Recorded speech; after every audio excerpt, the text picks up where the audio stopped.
Hello everyone. In this video I'll be translating and summarizing the latest Urdu broadcast by Aftab Iqbal to make it accessible for our English-speaking audience. Let's go through the key developments and insights in Aftab Iqbal's words. Ladies and gentlemen, yesterday the YouTube channels of 27 prominent individuals were blocked. The names of these 27 rebels will be remembered for a long time, and in the coming times the banner of freedom of expression will proudly rest upon their foreheads. This is a matter of great pride for me. Imran Khan's name stands alongside mine. In fact, if we look closely, my name is directly beneath his. Oh, blind fools! You who inflict physical torture on women, children, the elderly and the weak, do you think that your wicked actions will make us forget our slogan? Will our steps falter? Will we bow before the oppressor of our time? You were already cruel, cowardly and corrupt, but now you are also foolish. One small thing that you fail to understand is that if we didn't break our fast despite severe hardship in the afternoon heat, do you really think we will earn disgrace by yielding now at the time of ASR or afternoon prayers? Shame on your thinking and politics. What month did you choose for this vile act?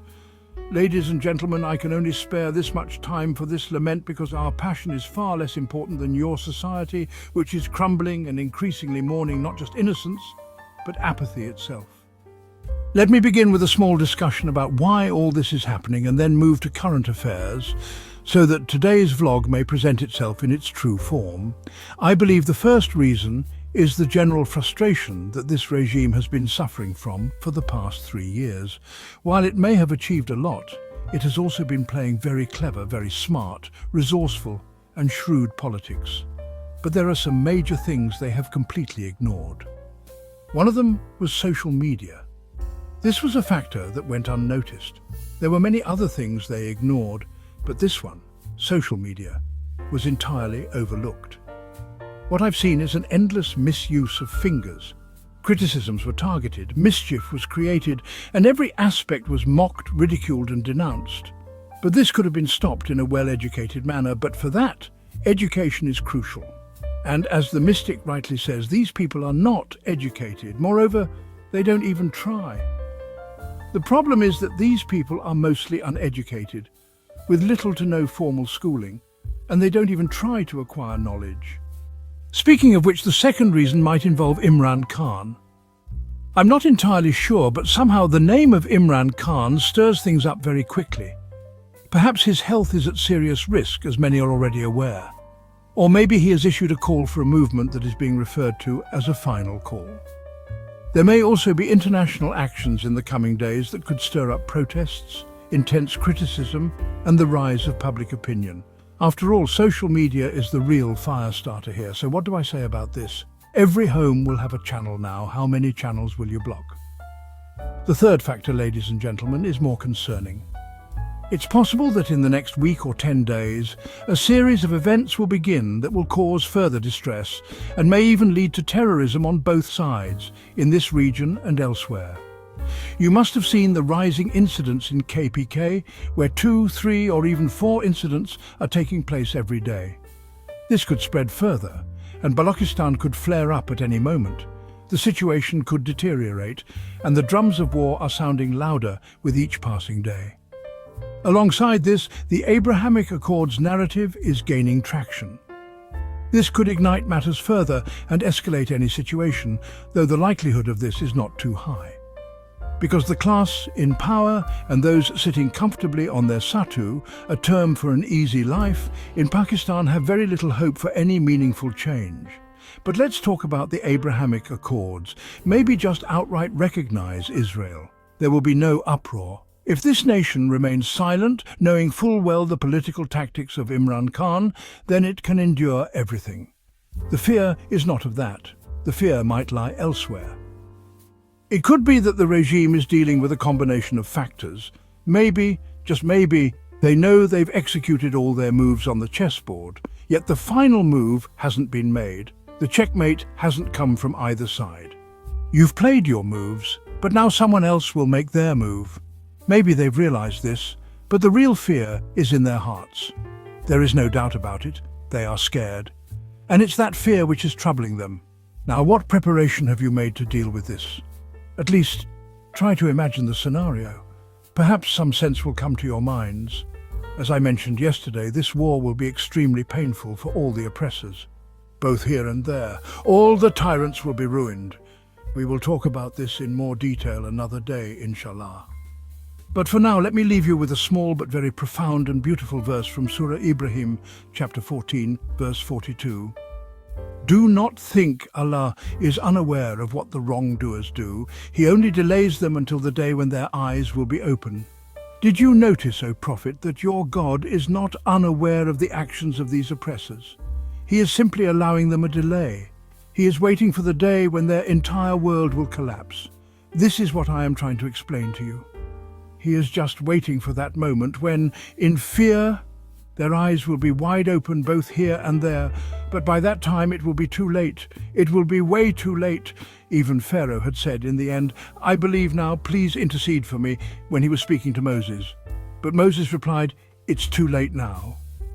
Now, regarding the fur filed against me for these actions, an explanation is necessary, but I assure you what I've said is not a part of any rumor.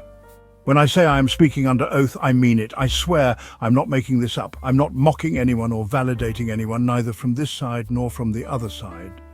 However, those who have been committing injustice for years, even decades, and those who knowingly think that Allah will be on their side or that some gods will help them, such thoughts are not only absurd but also ignorant. Your oppression is evident here and there. Anyway, the FIR states that Aftab Iqbal said that bombings had occurred in Malia Kant, that there had been an attack. Let me say this, if you have any sense, try to be more thoughtful. Watch the recordings from that day. Look at the media archives. You'll see for yourself that Karachi's reports clearly mentioned that 2 drones fell, in fact maybe even more than 2. I reported that. I am a reporter. In fact, when I was taken, no one even knew what I was doing on May 9th, standing with a microphone in front of the Corps Commander's house. Then, these ignorant people were informed that I am a journalist, and that I have been doing journalism for 30 or 31 years. They were surprised, and when they checked the footage, they saw that I was reporting the facts. If you had given me the chance, I would have presented all of this to you. When you served me a notice a month ago, I presented my lawyer to you, but you fled from it. The inspector too said, I will handle it, I will listen, I will do this, I will do that. But you did not even consider my position, despite knowing that I was outside the country. Will the funeral of justice always be carried out this way? Will we never see a bright dawn? If we don't see it, then this suffering will be our punishment. This fur doesn't mean much. It's nothing in comparison to the bigger fur that awaits. But all this is just an excuse. My real crime is not what you accuse me of regarding the Malia Kant attack, because you know and I know that 2 drones fell, and I reported it. If you don't know, then you must be extremely ignorant, and you haven't even bothered to do a bit of homework. You didn't hesitate, you didn't question, but the real reason, the real crime is that I am warning you, I'm waiting for you, I am telling you the war is coming. And you're becoming more and more frightened, trembling. So, will the war be avoided by trembling, by fear, by hopping around? Will it stop what is destined? No, it will not. You will make Abrahamic accords, you will give away so-called minerals that don't even exist. Or if they do, they won't come out for 10 to 12 years. You'll even give those away. If you still have any wealth left, you'll give that too. Even the silver, copper and brass from our homes, you'll give all of it away. What will this accomplish? Will it prevent the war? Will it stop the conflict? No? Even if you compromise on Balochistan, the war won't stop. Because the cause of this is not tied to these incidents, they are merely triggers. As I said yesterday, this is a detonator. It's just a point, it's merely triggering a chain reaction, a domino effect. That's why the war is coming. How can you avoid it? You cannot. The president of this country is of no value. He is nothing compared to the previous ones, and he is someone who has been placed there just to fulfill a role. What he is doing, Abraham Lincoln couldn't even manage. But that's okay. The coming time will tell what exactly he was supposed to do, but even if he wanted, he couldn't help you. The fake peace he facilitated with Iran, just wait. Iran and Israel will soon be at odds again. And about the peace you struck with India, what did S. Jaishankar and Narendra Modi say? They shouted that no peace agreement was made and our Operation Sindoor is still ongoing. So whose words will you believe? These people, Trump or his children, Jared Kushner or the other crypto-minded people? My final plea, since I need to keep it brief, it's true that I can't see my leader on my radar. It's a misfortune for me and for our country that such a great leader, a genuine one, a true gold, a man of great value, is not visible to me. But remember, I don't see anyone more powerful either. As much as I look, I don't see any of them. Not him, not her, and not you. So focus on your own situation. The harvest of the poison you've sown is now ripe for picking. Prepare for it. That wraps up our translation of Aftab Iqbal's video. I hope this English version helped you understand his message better. Please like, share and subscribe to Awami Lens to help our community grow. Don't forget to leave a comment below and let me know what you thought of this effort.